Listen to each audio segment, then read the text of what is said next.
I started about 2 months ago, right? So I researched and I talked to a few friends about the best prep material that I could use. And one of my friends who is now an HEC graduate, he recommended e-GMAT.com to me. So immediately I signed up. Okay. And exactly 2 months ago, I started preparing. Okay. So the first thing that I went through was the personalized study plan, which you offer. And that was of immense help to me because I had no idea about how many weeks it would take to reach a certain targets so from my current level. Okay. Right? So the study plan was a huge help in knowing how much time it's going to take and therefore scheduling the exam too.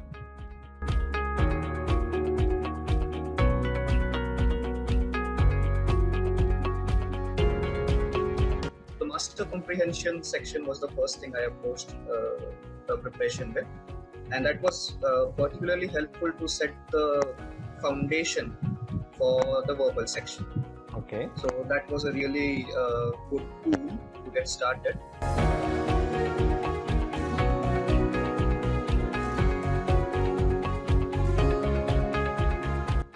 And so particularly while going through sentence correction questions and practicing sentence correction questions, I realized that it's the most mathematical part of the verbal course. Wow. So basically it's a set of rules, right? So I approached it that way, that it's nothing, okay, so definitely some knowledge of English is required and grammar, but the main thing is the grammar rules that were taught module by module. Just knowing those and knowing how to apply those could help you figure out the answer quite easily. Okay. So that's the thing which I loved about the modules also in the sentence correction course. So basically going through each and every type of error, that helped a lot and streamlined the process. Okay. So that made SC very easy.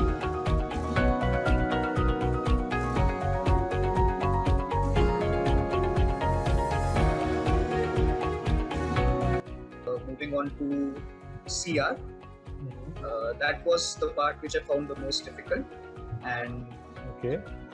here the pre-thinking approach that e-GMAT taught was actually very helpful, and the most important part I think during CR is to resist the urge to go through the answer choices and mark your answer, because more often than not you'll probably select the incorrect one because they are so well developed and they're pretty close. Right? So the pre-thinking definitely helps a lot. And so after each subsection I also took an ability quiz through the Scholaranium, Okay. and took almost 2 to 3 quizzes for each until I could get to my target percentile. Good.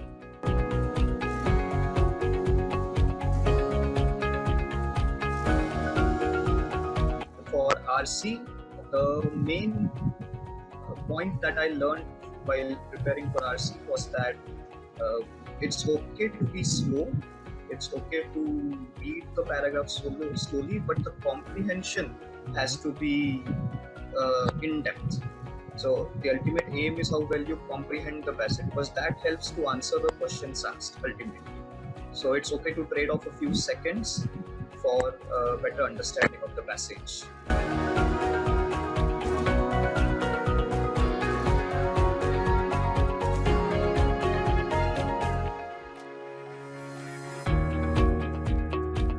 So then I started with the integrated reasoning part, and frankly I did not expect that such a detailed coverage of IR would be provided. I thought the main focus would be verbal and quant, so that was pleasantly surprising. Okay, I'm glad. And so going through IR, the main point which I noticed was time management, because it's a very short time and each question has 3 sub questions to be answered, plus you have to get all 3 right to score a point. So time management took a big role over there in IR.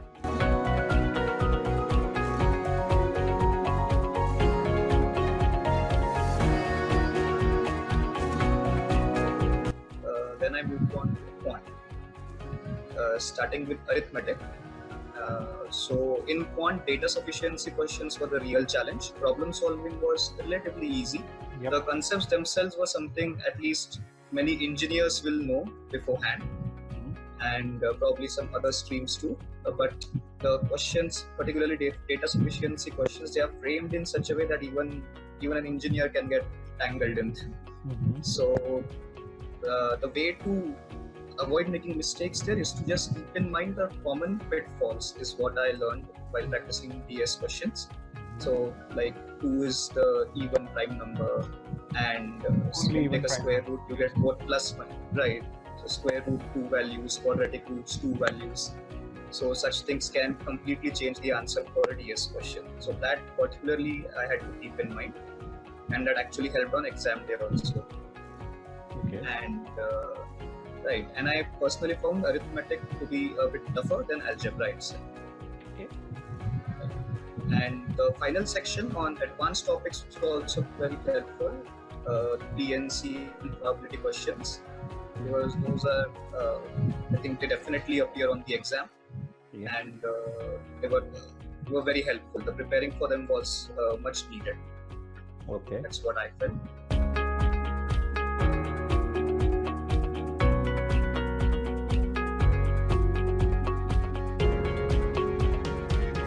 I took 2 mocks, one 15 days ago and the next 3 days ago. Okay. And right, and while going through the mocks, I could see a consistent score range. So it was between 730 to 750, and luckily that's what I scored on the final exam also. Okay. In mocks, the main thing which is to be learned is to keep pace.